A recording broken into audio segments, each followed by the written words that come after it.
At balikan natin si Dilima. Isa pa sinabi niya na yung Davao daw ay hindi yun ang safest city sa Pilipinas or sa Southeast Asia, no? Sabi niya, ay hindi, magulo ang Davao. Alam nyo, dito nga ako natatawa, dito sa mga satanas na ito, no? Satanas. Kasi yan po ay, alam na ng ano yan eh, nasa ano yan eh, nasa social media, open book na po ang pagiging safest city ng Davao.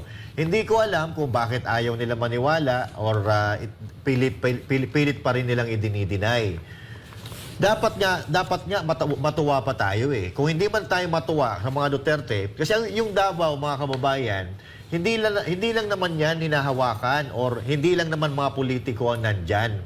Binubuo yan ng komunidad na magkakaiba ng filosofiya, magkakaiba ng views sa politika. So, ibig sabihin, kahit Davao yan, meron diyang galit sa Duterte, meron kakampi ang Duterte.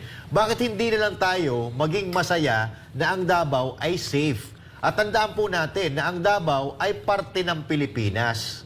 Kahit saan po sana tayo sa Pilipinas at meron tayong isang syudad sa Pilipinas na pinararangalan bilang pinakaligtas na syudad sa Pilipinas o sa Southeast Asia, dapat ikatuwa po natin, dapat maging proud po tayo.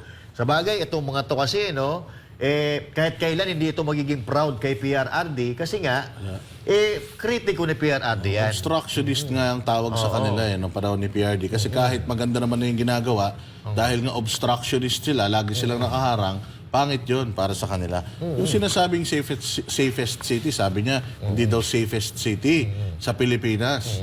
Magulo daw, kesyo ganito, kesyo ganyan. Tinanong naman siya, kung hindi silang safest city, sino? Hindi niya naman alam.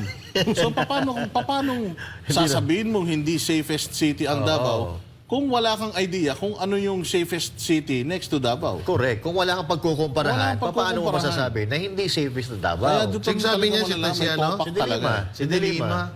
Hindi sana tinanong mo kay Torre. Kasi sila Torre nga, ilang araw dun eh. May nangyari ba sa kanila? Wala, di ba? Sila lang nagpagulo sa Davao. Sila lang nagpagulo sa Davao.